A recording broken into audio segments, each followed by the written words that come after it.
Hi, welcome to the Tell Me More podcast. I am Jet, and I run J&H Films, and I'm here with my special guests, Jordan Sacchierri, Ray Pereira, and Hayden Olds. Yeah, he's back for some reason. And, thank you guys for coming on. I really appreciate it. Anything you guys want to say to the people? Hello, people. I'm Jordan. And I'm Ray, and I thought Hayden was retired. So what happened there? He showed up today, and I couldn't say no. Oh, so he really wasn't retired.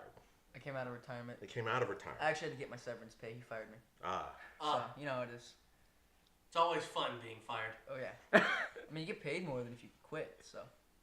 Never quit when your boss is trying to fire you. Well, I'm just happy to be here as a guest of J&H. That's audio. Is it J&H Audio now instead of J&H Films? No, it's No. still So you're J&H still Films. doing both. I'm still going to do the video. Yes, Yeah, I would so- like to say thank you as well for having me on. It's Yeah, we're thrilled to be here. exciting. Absolutely. Very exciting. Yeah, thank you for coming. So Ray, you are the sole, owner of Imagination Theater, right? Yes, that's correct. And I know this because I've done shows with you. Oh, you have? That was you? Oh, that's right. So the shows you've done in the past have been what? So Godspell coming up is going to be our 7th full feature production. Wow, Right. 7 already? 7 already. Wow. So 7 Brides, which we just finished, as you know, that was our 6th production. So Godspell coming up, we're proud to be 7. Really happy about that. So the first 5 shows you did were what? Yeah, so first 5 shows. So we started off with High School Musical. That was our first show to launch Imagination. And we followed that up with Legally Blonde. Don't know if you saw that, but Legally Blonde was a big hit for us, and that really kind of put us on the map. A lot of our new members came after Legally Blonde, and we rolled right into Les Miserables right after that. And Les Miserables was probably our best attended production. An average audience was probably anywhere between 300 to 400 a show. And that's a huge jump from Absolutely. Legally Blonde Yeah. to Les Mis. Yeah, That's big jump. Big jump for us. That's right, Jeff. Because Legally Blonde, there were some adult kind of themes in Legally Blonde, so it kind of scared away a little bit of the families, and that's okay. That's what we do sometimes. And then Les Mis, of course, was so iconic that everybody came out. Yes. Everyone loves Les Mis, so we had a really good time with Les Mis. And definitely the amount of people that came, well, it was such a big number of people because I think we have to give a lot of credit to the film that came out that was done by, Hugh Jackman and a bunch of the other, Russell Crowe. That was really big when it came out into theaters, and everyone was excited for that when it came out in theaters. And when we did it on stage, people were, still had that in mind and were familiar with that. So that's why another reason I think we had larger audiences than usual. Yeah, plus that was our largest cast. We had 52 people in that cast. Wow. So a lot of people contacting their family members. Yeah, a lot of and people, friends. family members, grandma, grandpa, all came out to see Les Miserables. Arguably, it was probably our most successful production. Okay. So then we followed that with Into the Woods. A year later. A year later, which Into the Woods, which was a show that it wasn't necessarily one of my personal favorites, but I always wanted to do Into the Woods because it's a big challenge for any director to tackle. Really, the full version of Into the Woods is what we wanted to do, and so Into the Woods was really something that we were really proud because a lot of our cast in Les Mis had graduated, so we brought the next generation right after them. Less experienced cast, but really eager to learn, and I was just really pleased with how well they performed with Into the Woods. Correct me if I'm wrong, but before it was Into the Woods, you were discussing West Side Story, were you not? Yeah, I mean, we looked at a lot of shows. West Side was one of the ones that we looked at, and West Side is, you've got to be careful about West Side because you want to make sure you get enough the right cast members. So there's a big Latino cast for West Side to do it right, and we couldn't really guarantee that we would have. I mean, there's lots of Latinos, of course, in Houston, but you need folks that could sing, dance, and act. And so that kind of, we thought, well, is there a show out there that we could really cast a lot easier? It's kind of like years ago when we were looking at the show that you were in. Hairspray Yep. was difficult to cast. It was. Really hard to cast, but we pulled it together like 2 or 3 weeks after. This is when I was managing Applause. I didn't direct the show, but Hairspray was a big success. But at the beginning, it was a little tough because we were short cast members. Yes. And so- When I was in the show, I was in Hairspray. We had to actually recruit several people because we didn't have them in auditions. So we had, people say, hey, call your friends, call anyone you know who can help us out in this show. And it came together and it worked out really well. And it was a good, solid show. Kind of like how we did for Seven Brides for Seven Brothers with the suitors. Exactly. Exactly the same. Recruit that. Because in theater, trying to find guys, period, is hard to do. That's right. So for Seven Brides, dancing guys that could dance. So we didn't necessarily look for guys that could dance. We just wanted guys, and we felt that we could teach them how to dance. So going back to after Into the Woods, we did Next to Normal, which was probably the toughest show we did from a standpoint of the material, making sure that we immersed ourselves into the subject matter, which was bipolar disorder. So a lot of our cast members, weren't really familiar with it. We did a lot of research into it, did a lot of talking about it, a lot of group discussion. And, because everybody was, 18 years old, we had our youngest cast member, Delaney O'Neill, was 13. I mean, trying to introduce that type of material to folks that young is risky. So we kept reminding the cast, guys, don't just research this, but don't become too enamored with it where you start becoming part of or exhibiting some of the symptoms of it. It's really easy to do, particularly when you get into the really deep parts of bipolar disorder. It's not only depression, but it's a lot more than that. But I was really pleased with how the cast pulled it off in the match where we had that, and the match was very Small intimate, theater. black box, small theater, black box, 100 people. We did 6 shows and really did a fantastic job. It was really, really probably one of the proudest moments I have really for any cast. And for me too, as an actor, I don't like to be very proud of my work or fall in love with my work, as people say, because it can kind of blind you sometimes from what is a good performance and what isn't a good performance. If you fall in love with yourself,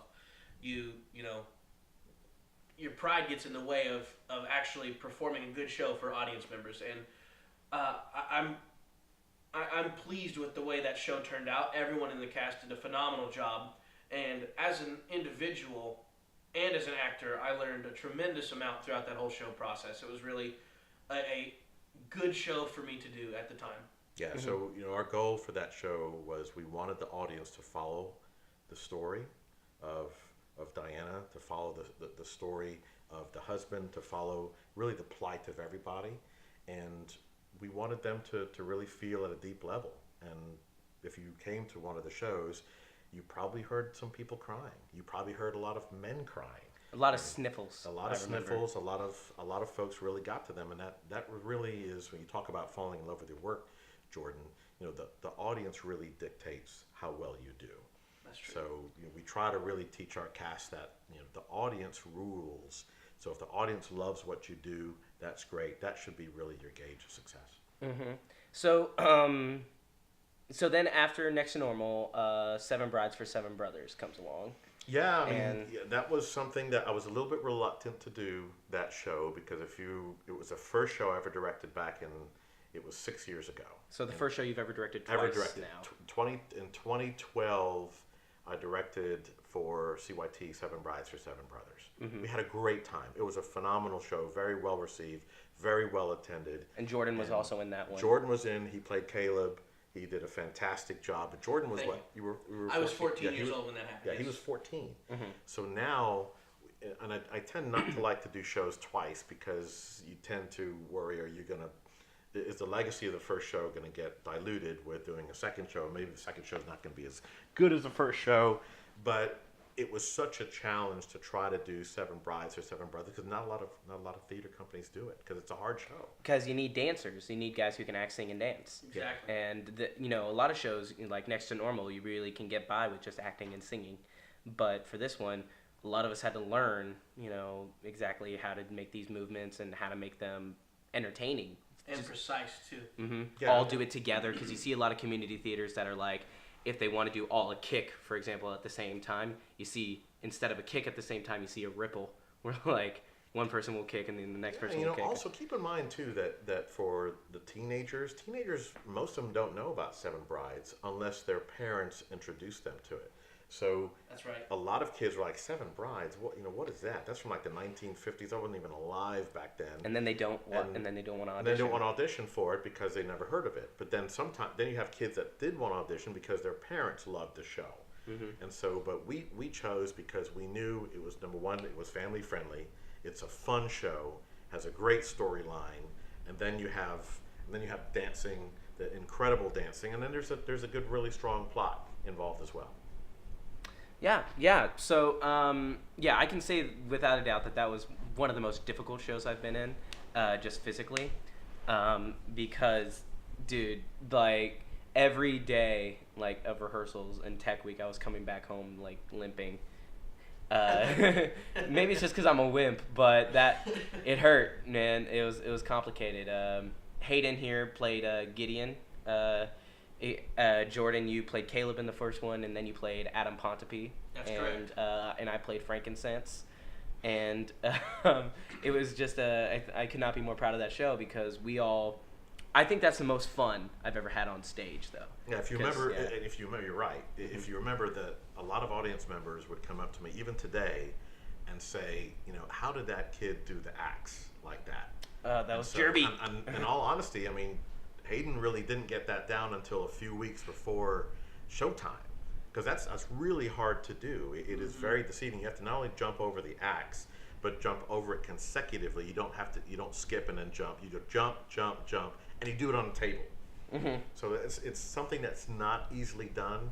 You have to practice a lot, and then you're always holding your breath during the show, because when Travis gets up there, and Travis is a suitor, and he jumps, he skips, he jumps, he skips, he jumps. He didn't miss a beat. So now when the brother comes up, brother Gideon, he's supposed to outdo the suitor because it's a duel. It's a contest. And I thought Hayden did a fantastic job of just nailing that act every single time, because the audience was rooting for him to nail it every single time. Uh-huh. Yeah, you're right, Mr. Ray. It's a very good duel between Gideon and the suitor, and it's just, in general, it's a really tough show to do. It was a tough show for me to do. When I was 14, I was Caleb, and he's more of a funny brother, and I was just getting into. That was one of my first main characters as an actor, and I was struggling with acting, and I had the opportunity to boost my resume with that show, and then later on I've diversified my resume and had some more serious roles, and then recently I played Adam, which is a completely different brother than Gideon. Just they couldn't be more opposite, really. Gideon or Caleb, did you mean? Did I say Gideon? Yeah, you said Gideon. I meant Adam. Yeah. Caleb. Caleb and Adam. I played Caleb when I was 14, and I played Adam just recently. And Adam and Caleb are really, really different to play as an actor. And I was struggling for a long time with Adam because it was a little bit more out of my wheelhouse than usual.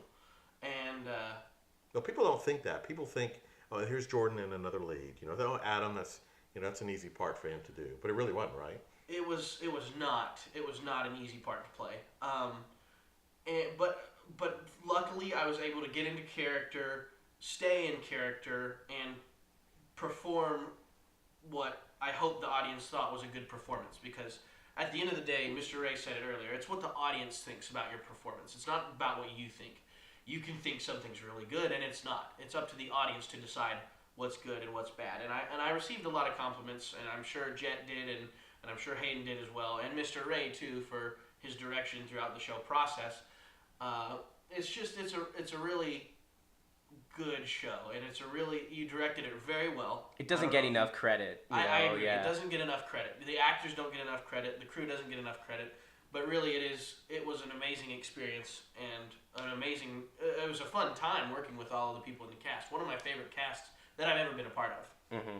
Yeah, and about how it wasn't in your wheelhouse, as you just said. You have played a good range of characters, like Donkey and Shrek. You played Marius in Les Mis, Baker in Into the Woods, Dan in Next to Normal, and then Adam, and now you're gonna audition for Godspell this fall. you have a story that I told you that I really admire because because when you were younger and in theater, you were kind of the comedy guy, where everybody Right. kind of made you the comedy guy. That's correct. Yeah, when I was young, I was typecast as the comedic character because comedic acting was very natural for me. But you always wanted to do that. too. Of course. I'm a very, I like to say or think that I'm a funny person outside of theater as an individual. So comedic acting came very natural to me. I had, the people who I looked up to. Chris Farley was definitely one of my role models for comedic actor and comedic timing. He was really influential to me. And really, I got into the groove of playing comedic characters. And I was good at it. I became really good at comedic acting, comedic timing, and people associated that with me, so I kind of got stuck in a groove. It was only comedic acting. And when I got older, I kind of realized, I love doing comedic acting. I love this, but I'm getting tired of it. I want to expand my boundaries. I want to do something that challenges me more than usual. So you're right. When I was younger, I got Caleb, Duty in Grease, Donkey in Shrek, Corny Collins in Hairspray, and just one comedic character after another. And so finally, I'm just looking for an opportunity to play a more serious character. Mm-hmm. So when Mr. Ray announced that he was doing Les Mis, I was like, okay, I'm doing this show, and I'm going to get a serious part. I'm not going to get Thénardier. I don't want to play a comedic character. I want to be one of the big characters who has a serious role. Because everybody had precast you as Thénardier. Yes, that's correct. Like, oh, George's going to get Thénardier. Were you gunning for Marius, or were you thinking, I just want to be a serious character overall? I was gunning for Marius. So I was in a show called Elf the Musical Junior. Sorry. That's okay. When I was in Elf the Musical Junior, I was in that too, so I can't. Yeah. Yes. Oh, you were in it too, Jet? Maybe. Oh, I don't. That's when don't Mr. Ray announced that he was doing Les Mis when I was in that show.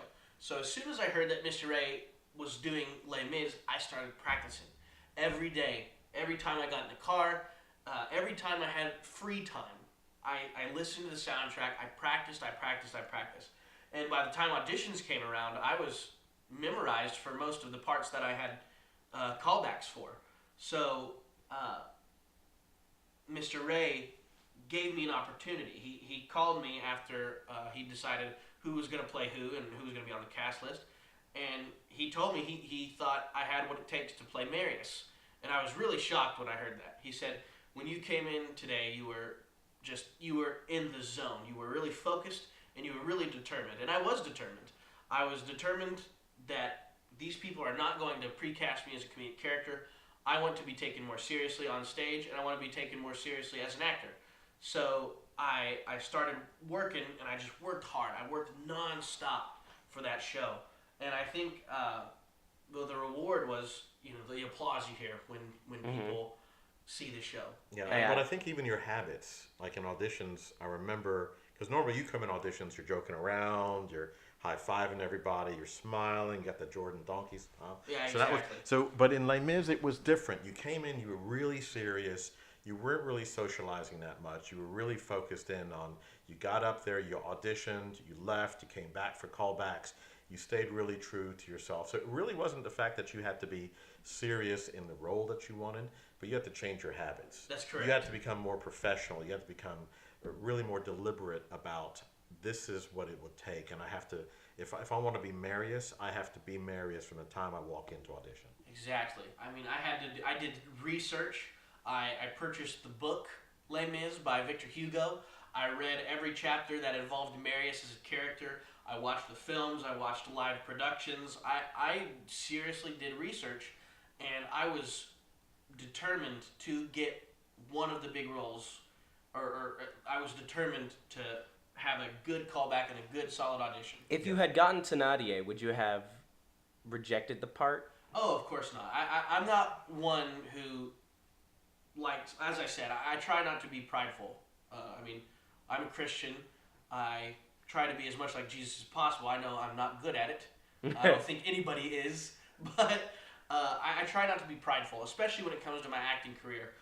For example, I'm not trying to brag, but I got cast as Donkey in Shrek, and that's a big role. Mm-hmm. That's a really big role. Everyone was, associating me with Donkey at the time, because it was a really solid performance by all the three leads, me, Fiona, and Shrek, Donkey, Fiona, and Shrek rather, and they were really solid, and people started associating me with Donkey, and the next show that Mr. Ray did after Shrek was Sweeney Todd, and I didn't really prepare for the audition. I didn't know much about the show, so I signed up the day of auditions and went and auditioned, and it wasn't a very good audition. I was not prepared, and I got cast. Luckily, I can't believe I got cast, but I got cast as an ensemble member, and I accepted the role, and I'm so glad I did, because looking at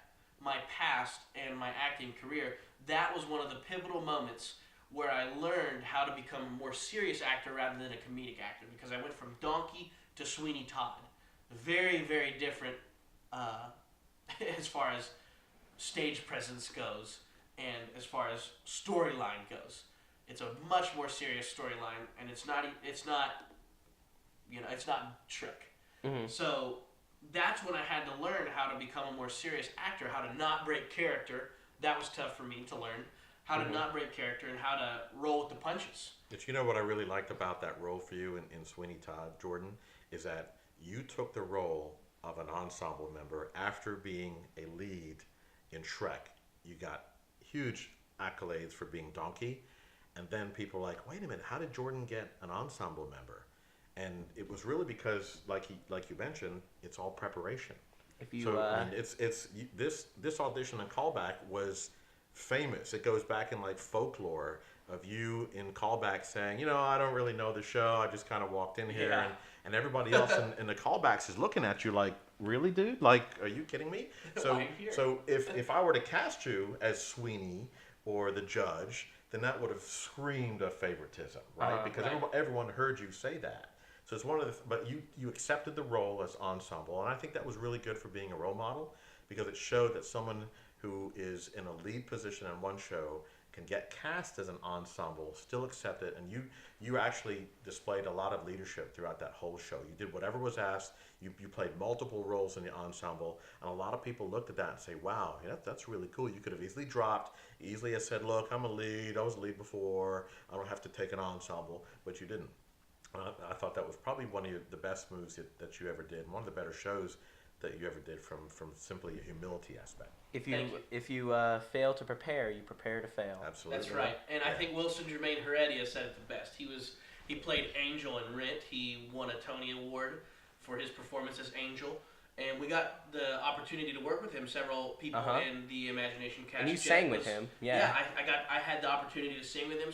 So did Steven. Is that Jet. still under your pillow? That video still under the pillow? Is it with Rhonda? Yeah. We'll not get into that. But I think Wilson Germain Heredia said it the best. He said, I don't believe there is a such thing as a better actor than someone else, someone who's a better actor, but there is a such thing as a better prepared actor. Yeah. And I agree with that 100%, because I've learned through the hard way that, it is mostly preparation and how prepared you are for the role. Yeah. Uh-huh. I think, and we talk about this a lot in our classes, is I don't believe in born actors. I believe the best actors are trained.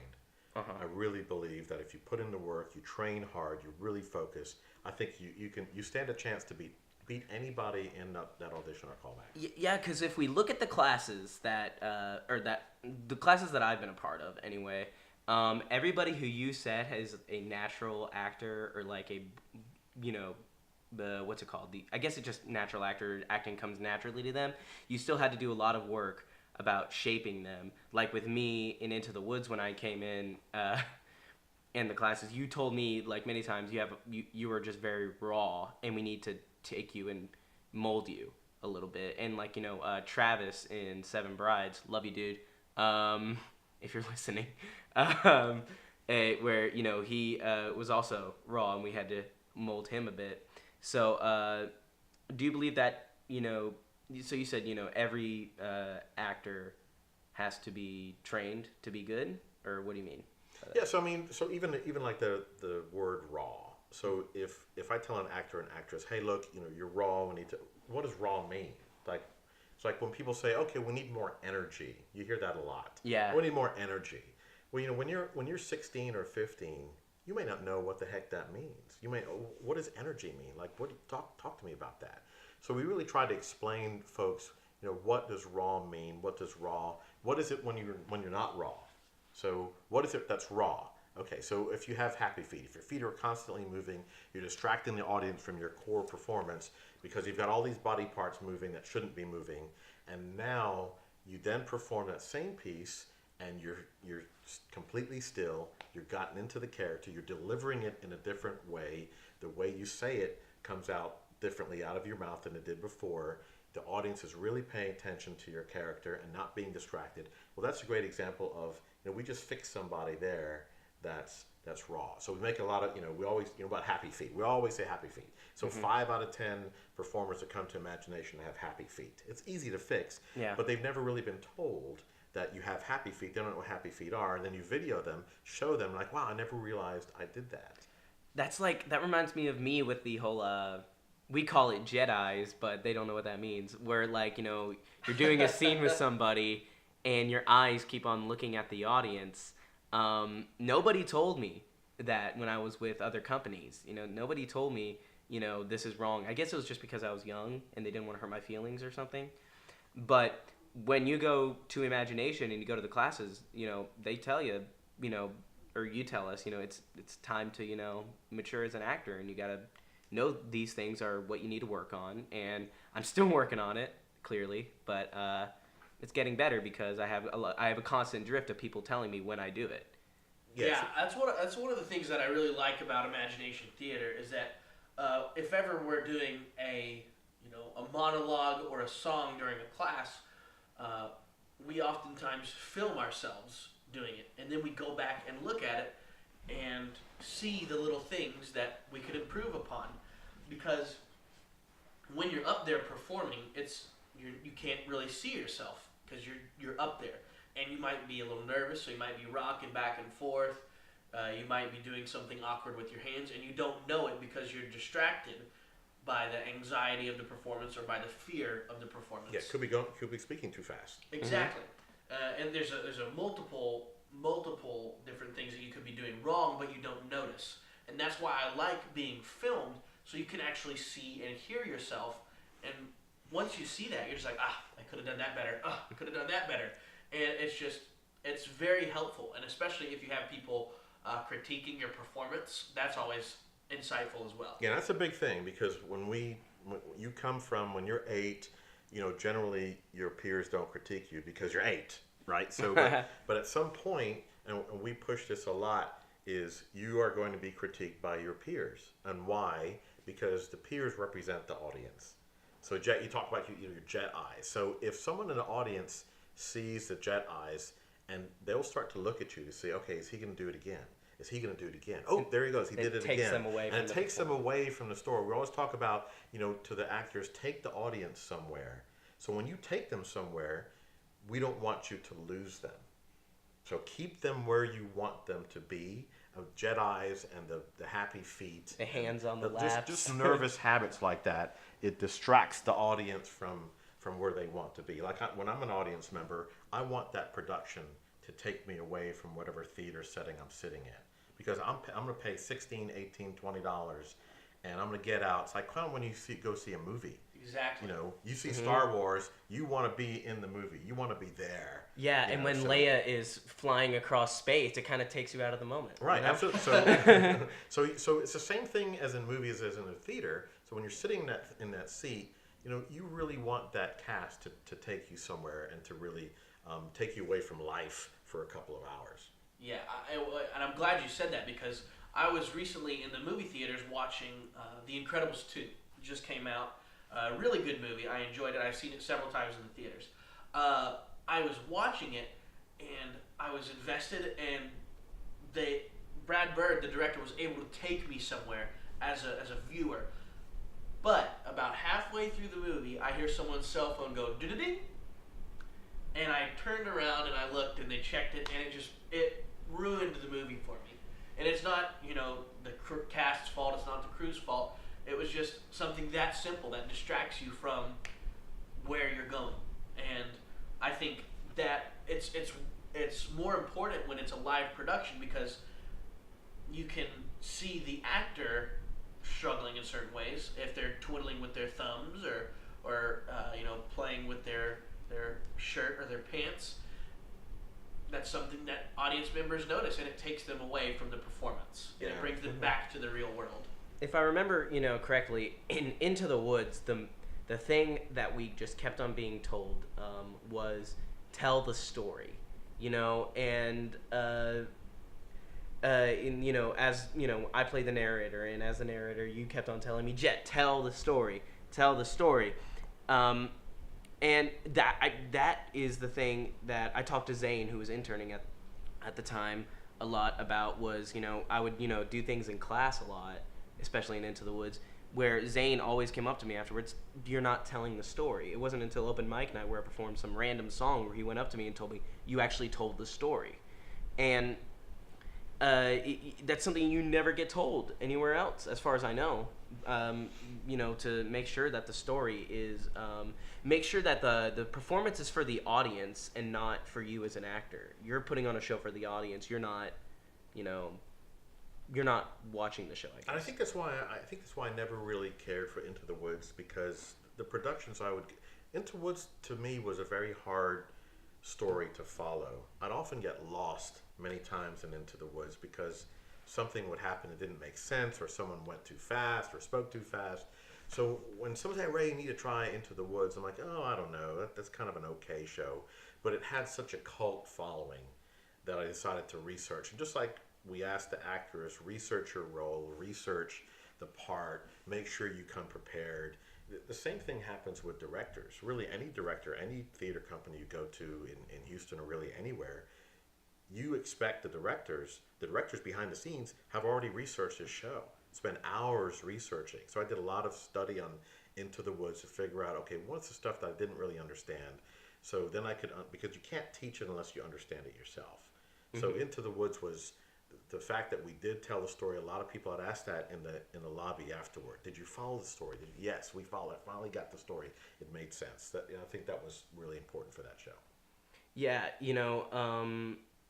hold on, I lost my train of thought. You did. Yeah.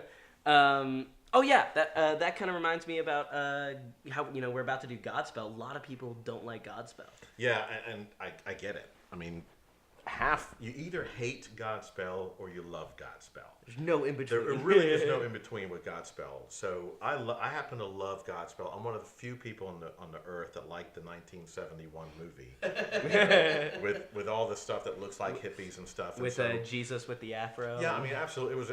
I loved it. When I was growing up, I was 6 when I saw the movie, maybe 7 in 1972, and it actually helped me with my faith. Because at 6 or 7, I thought the way that Jesus was portrayed in that movie he was so kind, he was so polite, didn't lose his temper. I thought Jesus was like, wow, that was really cool. At 7 years old, like, I want to be like him. It really made an impact on me when I was 7. And then I didn't even know that, of course, there's a stage play, and the stage play came out, I think, Broadway shortly, thereafter. And it turned into something I think that Stephen Schwartz did really not want to talk about was really around religion. So it's about the parables of the book of Matthew, right? So, mm-hmm. But Stephen Schwartz actually says that he did not mean for this to be a religious play or religious musical. He said, and he'll say this anytime you look at his work and about Godspell, he said Godspell needs to be about forming a community. A community. He uses that word so many times, and to pull everybody together. Jesus leads that community, and then at the end when Jesus dies, that community is then set free to carry on the teachings of what he did during Godspell. So I mean, I get the fact that you're really talking about biblical teachings here, and I get the folks that kind of take it to biblical proportions, but as a director, you have to look at the playwright, you have to look at the songwriter and say, what was their intent with this piece? Not necessarily what is your intent. You have to really understand, if you want to make it about your intent, you need to write your own show. Right. But if you're gonna rent a licensed production, then you have to follow what the play was intended for. So Godspell is going to be, we're going to really focus a lot. We're going to talk to the cast about, guys, this is not about religion. This is about forming a community, making sure that Jesus is the center of this story. We have to tell the story, and this is hard to do because Godspell is hard to follow. I mean, the Tower of Babel, the very first scene, it's like blah blah blah blah blah blah. Like people are like, whoa, you just lost me here. First 5 minutes and I'm lost. So we have to make sure that we don't lose the audience with that. But I'm really looking forward to Godspell, particularly since we're incorporating really Houston. We're making this about the city of Houston. We're making this about the poor and the homeless and impoverished in Houston, and that will be the venue, that'll be the setting, and our cast of 10 to 15 performers will have to really deliver on that. And we're going to really work a lot on making sure that they eliminate what they think Godspell is all about from what they've seen in the past and really rededicate themselves to the vision of Godspell 2012. So, Mr. A, you have some artistic abilities in this show that you wouldn't have in most shows, right? You get to choose your setting rather than it being chosen for you. That's what I find really interesting about this show. So, why did you choose downtown Houston? Well, because I think when you look at where Godspell has been done before, it's been done in many different venues. And when you're thinking about forming a community, when you look at what happened with the flood, Houston's been through a lot. I mean, Houston went through one of the most catastrophic events with the flood. The Astros won the World Series. I mean, Houston continues to grow. It's the fourth largest city, 6 million people in Houston. It is really becoming one of the places to be. Mm-hmm. So I really wanted to honor Houston with this production and make it more about Houston. And so that's why we call it Be Someone Nation. So that bridge where you're driving on 45 and you see Be Someone on that bridge, mm-hmm. That's iconic. That is. So Mattress Mac, he's iconic for what he did during the flood, and he's been here his whole life. So Be Someone Nation is really going to be our tagline, and we're going to make it really about Houston, and we're going to try to honor, but we're also going to try to bring, a lot of awareness about, the people that are living under bridges. They're people that are not able the homeless, not able to do a musical production. They're not as gifted, they're not, for whatever reason that may be, whether we believe that's their fault or not, it's really irrelevant. We're really going to really spend some time investing in Houston. That's amazing. Yeah, you're right. Houston has been through a lot. Hurricane Harvey was devastating, and what I absolutely loved about Hurricane Harvey, and you don't hear many people say that. I loved this about Hurricane Harvey, but it really brought us together as a community, mm-hmm. and it was just a very eye-opening experience. Everyone came together. Recently in the United States, there's a lot of political turmoil. You can't be friends with people who would disagree with you, or vice versa, or whatever. And I think Hurricane Harvey helped us look past those differences. It helped us look past, okay, if someone's different than us, if they look different than us, we all came together as one. Houston stood as one group. It was really quite impactful on me as an individual and very eye-opening. Yeah, I couldn't send that better, Jordan. That's such a great point because you're right. Community. When everybody's houses were flooding and we all got together and helped each other, the many stories that you hear about how everyone reached out, regardless of where you were. I mean, when there's a hurricane, the media focuses on the worst part of where the hurricane hit, right? And they just play it over and over and over and over again. Well, with Houston, it was everywhere. Mm-hmm. I live in Montgomery. It was up in Montgomery. I mean, the Lake Conroe had flowed over the bulkhead. And then you had the whole city of Houston. Spring was flooded. Cypress was flooded. Kingwood was flooded. No matter where you put a camera, it was flooded. And you really had no choice to help out a neighbor. You go outside your door and your whole neighborhood was impacted immediately. So I think it just really, really made a big, big, big impression on the rest of the nation of how Houston pulled together during Harvey. I think that's a great point, Jordan. And you said Jesus in Godspell is going to be wearing an Astros jersey? Yeah, that's one. So what we're going to do, so you mentioned about, there's a lot of creative license in Godspell, and there is. So one of the things we're going to do is we're going to let the cast really have a lot of input. So I'm going to say, hey guys, I think I'd like to have Jesus have a Houston Astros shirt. I think it'd be really cool. But someone in the cast may have a better idea than that. And they may say, hey, Ray, how about this? And in many cases, it's going to be better. So we're going to assign you the role. If your role is George or your role is John the Baptist, then we're going to say, okay, what do you want to do with this? What do you want to wear? What do you want to portray? But everything is going to be up for input. Now, granted, the director has final say in the decision making, but we're gonna really make this a working. The cast is going to work backstage. The cast, we're not hiring any backstage people. We're not hiring anybody. The cast, this is going to be a student-led production, and we're going to make this really, really a cast-led production to really tap all of the talents of the 15 or 10 to 15 people that we cast. Isn't the cast of Godspell like always on stage though? Yeah, they always are. So how are they gonna work backstage? Well, we'll have to figure that out, won't we? Live transitions is a way of doing that where you don't have to have backstage members. They do that a lot on Broadway, believe it or not. I've seen videos and stuff, and they're big on live transactions where it's like as soon as an actor's done with the scene, they'll move some of the set pieces off or some of the props off instead of having some guy dressed in black trying to not be seen come on and take the stuff off. And it works. It helps with the transitions. It helps with the timing of the show, and it's part of the experience of seeing a live production. Speaking of Broadway, we since Into the Woods, we have had Broadway stars coming in and out. In Into the Woods, we had Chuck Wagner, the original Rapunzel's Prince on Broadway. In Next to Normal, we had Wilson Jermaine Heredia, who was Angel in Rent.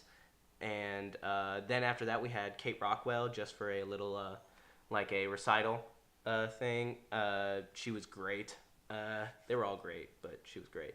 And and we also had Carrie St. Louis. Carrie St. Louis, yeah, she was fabulous. And in Seven Brides for Seven Brothers, we had two. We had Chuck Wagner come back because he's good old Chuck. And then we had Sarah Marie Jenkins. Mm-hmm. Yeah. And so now, kind of continuing down the line, we have Adam Pascal. Is that how you say his name? Yeah. Pascal? Pascal. Yeah. Pascal. Adam Pascal. Pascal. Yes. Okay, Like so the so he's gonna be coming in for the recital, and I have to ask you, do you think that people are gonna be now expecting this constantly? Like, do you think you're gonna get any pressure from people all the time to be like putting out Broadway stars every show? Like, because now people are like, oh, so your Broadway star for Godspell should be, Wallace Smith or Hunter Parrish or whatever. Yeah, I mean, we're going to try our best because there's sooner or later kids stop, they stop listening to you. So I teach most of the classes. I started teaching the classes when we first started. I know Mandy Henson's taught a class. But after a while, they want to hear somebody fresh. And I think more importantly, they want to hear from people who have made it to Broadway. I mean, there is no higher echelon in performing than Broadway. So when you bring down a Broadway star, we're really not bringing them down for you to be starstruck. In fact, we try to train our cast, let's not have those questions about, hey, have you ever worked with Idina Menzel? I mean, that's not going to get you better on stage. We bring them down because we want you to ask them questions. We want them to mentor you. We want them to guide you. We want them to say, okay, look, Adam, you were 18 at one point. How did you get from where you were 18 in high school, then go to college, now you're on Broadway? I mean, that just didn't happen magically. You must have done something. And so if you remember when Carrie St. Louis was here, she said, well, what I did is that I auditioned for everything. I just go out for as much as I can. She was at a cocktail party in Los Angeles, and that's how she got her big break, because she happened to run into somebody who said, hey, why don't you come audition for this show? And that's how she got her big break. And so we bring them down because the kids want to learn from the best. And that's why we're going to continue to bring down Broadway talent, not for the sake of Broadway, but we really want our kids, and I think that's how we differentiate ourselves. there's a lot of great teachers in Houston. Don't get me wrong, but at the end of the day, there's more credibility than if Ray Pereira is teaching a class or Kate Rockwell's teaching a class. You're going to go to Kate Rockwell 100% of the time because she's on Broadway. She's made it. She's a great teacher. That's really what we strive to do. And you don't charge nearly as much for this as other companies do. Yeah, because they're expensive. So if you look at there was a Broadway star in New York that was advertising 4 hours, and it came out to almost $260 for 4 hours in New York City, and so that's a lot for a 16-year-old kid. Chances are you don't have a job. Chances are you're borrowing from your parents. So we try to make it really affordable. So how do we do that behind the scenes? We get underwriters to help us with the cost. We have a lot of good support behind Imagination, and so I'll make a few phone calls and say, hey, look, can you help out with this? This is and you have these businesses that'll do this because they know that we're trying to help out kids who are striving to stay off the streets, stay out of drugs. Let's continue your career. We're going to bring down this Broadway person for 4 or 5. Now Adam's going to be here for 6 hours, and it's $85. I mean, you're not going to find that deal really anywhere. 6 hours for $85 anywhere in the country. So you get to really get invested with Adam. We're going to have 15 people. You get one-on-one counsel with Adam. You get to sing with him in the recital. So we're really thrilled about that. Kind of like when Kate Rockwell was here. 10 hours with Kate Rockwell. 10 hours! For $99. And so that's, whether we made money on that, we're not trying to make money. If we strive to break even in everything we do, even in show.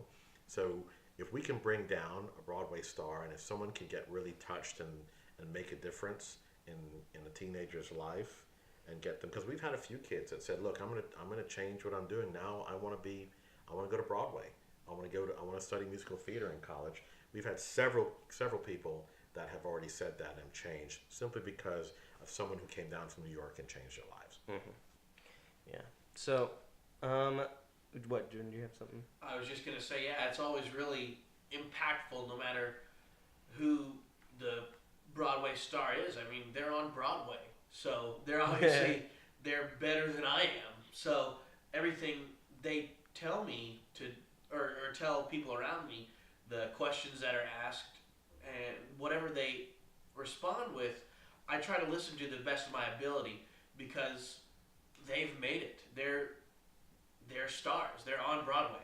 And so, I mean, it's really helpful having them there and very insightful and eye-opening.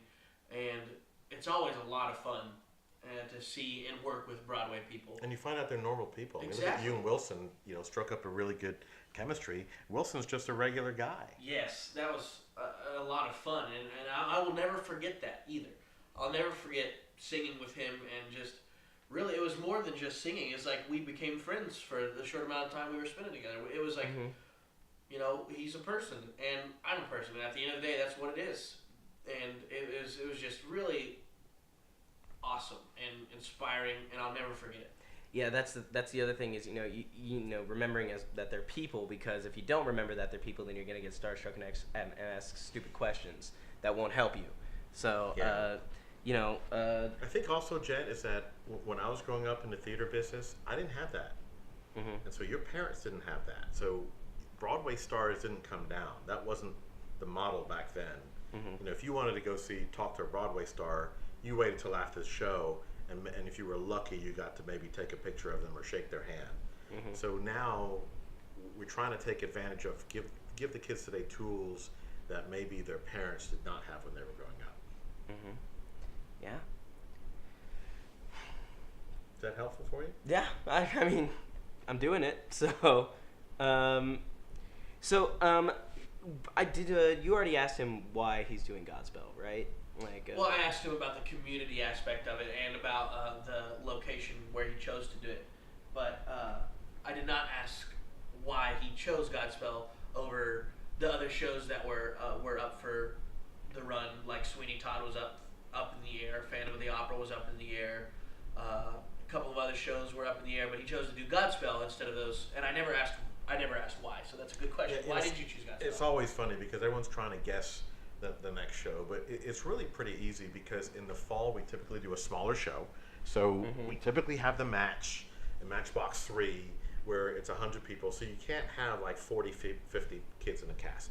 So you have to have a smaller show, and then you have to think about, okay, I love Sweeney Todd, okay, it's my favorite musical of all time. Do I really want people slashing throats a week before Christmas? No. It's really not what we want. It's not a good business decision. No, not a great message that we're trying to deliver there. So we knew it had to be a smaller show. I actually liked Little Women. Little Women was very, very close second. And I know you're like gagging over here. But I hate that. Because you got to remember, we're 70% female in imagination, no different than any other theater company. And so you have to think about what's a good female-led show, because that's where your masses are. And so Godspell came up because, number one, it's a small cast. The reason why I wasn't seriously considering Godspell is that I really was struggling as to what's the venue going to be. You know, are we going to do it in a playground like it's been done before, in a circus like it's been done before? So it just hit me. Most of the stuff really hits me either when I'm taking a shower or sleeping at night, and I'll wake up and boom, it just hits me. So Godspell was chosen because we wanted to have a small cast. We wanted to have a really nice, tight production at the match. And it fits in nice with Christmas. Mm-hmm. So, story of Jesus. Yeah, absolutely. I mean, Jesus a week before Christmas, Jesus a week before Christmas, it makes great sense. So it was a good fit there. So our spring show is we're going to go back to having a big show like we normally do. And slicing throats. And you never know. So we'll see. But in the next fall, it'll be, hopefully we can get another venue at the match and then do another small show. And Jordan, you are signed up for Godspell, like for auditioning, but you, if I remember, you did not know much about it I was before. really surprised you signed up. Yeah, because when I was told you were signing up, I remember I texted you and I was like, "Wait a minute!" Yeah, Jet was depressed. Competition, Yes, man. And what it comes down to is, I'm 20 years old. I go to Texas A&M University, and I've been doing theater since I was 8. I love it. I can't get enough of it. And I've come to the realization that I'm not going to be able to do many more shows in community theater, for the most part, because I'm going to age out soon. I'm going to become too old to do the shows. So I kind of went from the mindset of, when I was about 18, I'd say, about 2 years ago, I had the mindset of, I'll audition if it's a good show, or I'll audition if I want to. I've kind of moved on from that to, I want to audition because I don't have many shows left, and I want to do the show. I enjoy the community aspect of theater because it's always almost like a family. I mean, we spend every weekend together, and then in Tech Week and Show Week, we spend 11 or 12 days together. And it's always very bonding and very special, and I enjoy that thoroughly. And I decided that I wanted to do Godspell because, well, it's a show about community, and I'm all for that. And I want to just continue doing shows as long as I can. You'd never seen it. I have never seen it, and I've been doing research, and I've been listening to different versions of Godspell and trying to learn the parts so that I can be prepared for callbacks. It all comes back to the preparation. Yeah. So I'm already starting to prepare myself for callbacks and auditions. And we are doing the 2012 version of Godspell, so not the old one. We are doing the version with Tower of Babel and all that. So, like, I have to ask you, Jordan, out of somebody who's kind of fresh into the Godspell process, what's your favorite song in Godspell? Ooh, I mean, I've been listening to them since, well, Mr. A announced that the show was coming up, so it honestly, they're all so good, and that's another reason I decided to do the show, is because Jet, you asked me, Jordan, are you going to do Godspell? And I was like, I'm not sure. I've never seen it, I've never heard anything from it, I've never heard anything about it, so I'm to be honest with you, I'm not sure if I'm going to do the show. So what I did was I went home and I sat down and I put in my headphones and I listened to the soundtrack. And when I listened to it from beginning to end, and I was like, wow, that was really, really good. The 2012 Broadway version, that's the version that I listened to. I was like, wow, that was really good. And, I mean, my favorite song, to back to your question, it changes just about once a week. I mean, I'll enjoy Tower of Babel one week, and then the next week I'll fall in love with Beautiful City, sung by Hunter Parrish, or I'll go back and listen to the song between Jesus and Judas. All for the Best. All for the Best. That's a fun song to listen to. Learn Your Lessons Well. I mean, there's just a list goes on, and my favorite song changes like once a week. So my favorite song at the moment is probably At the moment. At the moment, exactly. I have to specify at the moment, and the one that I enjoy listening to is probably "All for the Best." All for the best. Yeah, it's a very fun song. That's interesting. What about you, Ray? Well, I have two songs that I really love. I like the finale. The finale was the one that really touched me when I was 7 years old, and I like Beautiful City. And Beautiful City has changed. If you go back to the 1970s movie and listen to Beautiful City versus upbeat, isn't it? versus the revival, Schwartz did a great job of rewriting that song, and it sounds beautiful. I mean, Hunter Parrish did a fantastic job. So I literally have Beautiful City on a loop in my car. I just listen to it all the time. So Beautiful City and the finale really are my two favorites. My favorite song is like you said, I both you and Jordan, I have two, and they always interchange. I really am a fan of By My Side, but I'm also a huge fan of really every song Jesus sings. Like every song Jesus sings, I'm a huge fan of. Every song Judas sings as well, or John the Baptist in "Prepare You the Way of the Lord." I love. Day by Day. I do not like You don't that like song. Day by Day? Oh wow! You're like the first person I've met doesn't like Day by Day. I don't like the way it is in the show, because I feel like it's a good song, but I feel like compared to all the others, it has like every other song just seems to have more energy running with it, I guess, or something. I get that. Art has no rules. Like I love my favorite song sung by a female in the show is "Bless the Lord." That's interesting. Even more so than "By My Side," I think, actually, though, because I love the sound of like the gospel, like church of like the "Oh bless the Lord my soul." Love it. So you said that this isn't going to be, or you're going to try your best to not make this a religiously centered show, right? And I'm so confused on how you're going to do that with a Godspell, because it's Jesus. Yeah, I mean, I'd say I was going to be successful, because I think you're going to have people that are going to leave the show and say, there was no resurrection. I'm upset. And so there's no resurrection. Jesus has not come back to life, unless you want to count the bows as him coming back. But again, it's not designed to be that way. But there will be people in there, and I respect that. I'm a Christian, so I get that. That'll say, I'm upset because Jesus died. He wasn't resurrected. So we'll do our best, but art has no rules. Every audience member will have a different interpretation, and that's what makes theater so awesome. I mean, you don't want everyone to be thinking the same way. So the best ideas I get are from cast members, and I get from audience members. That's how we get better, is that we just continue to listen to feedback, and we take it into our next show, and how can we make it better? And there's really no two other groups that I can think that can better answer that question than cast and audience. That's what I love about Imagination, is that you're always open to like the cast, like giving you ideas. You may not always take the ideas, but you're always open to taking them. You may not use the ideas, but you're always open to taking them and like just being like, okay, that's an idea, but if it doesn't fit the vision, it doesn't fit the vision. And I love that, because I'll give you ideas like every day. I'm just like, we should do this, and sometimes I'll be like, that is a good idea, and then sometimes I'll be like, no, that's dumb. Yeah, because you see, we tease a lot, because there's really no bad idea unless it's yours, Jet. But I mean, all kidding aside, there is no bad idea.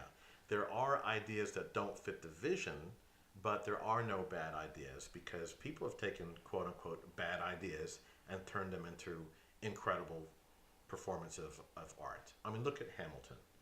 I mean, you're going to take the founding fathers of our nation, combine it with hip hop, and throw that on stage. Sounds like a bad idea. Sounds like a bad idea, right? So who in their right mind would say, let's take our founding fathers and combine it with that and do that on stage? So it continues to be the top grossing Broadway show every week on Broadway. But it just shows that art has no rules. So I'd like the ideas to keep coming, and like I said, the idea may be a beautiful idea, but it also may not fit the vision for the particular show. I think there's a big distinction between the two, and I think people really want to make sure people understand that are listening to the podcast. Yeah. So that's really basically all the conversation points I have right now. Do y'all have anything y'all want to talk about? No, Nothing I mean, that I can Jed, think of. appreciate you Yeah, taking the this Yeah, is a time. good thanks for place having to- us. This has yeah. been a really cool experience. Yeah. I've enjoyed it. Thank you for coming. Yeah, this is a good point to wrap it up. Thank you for listening to the Tell Me More podcast. Thank you for making it all the way through, if you did. I am going to. I would like to thank our podcast participants, our guests of Jordan Sacchierri. Thank you very much. Donkey. And thank you so much, Ray Pereira, for letting us in on some of the secrets of the industry, I guess. Thank you, Jet, for having us. You're welcome. Absolutely, Jet. And Thanks. Hayden, thank you for coming and literally not saying anything Hayden the was entire just, time. He's just on the side blessing the show. I'm a listener. Okay. All right. Yeah. Thank you for listening to the Tell Me More podcast, and we'll be back next week with a brand new video. Thank you.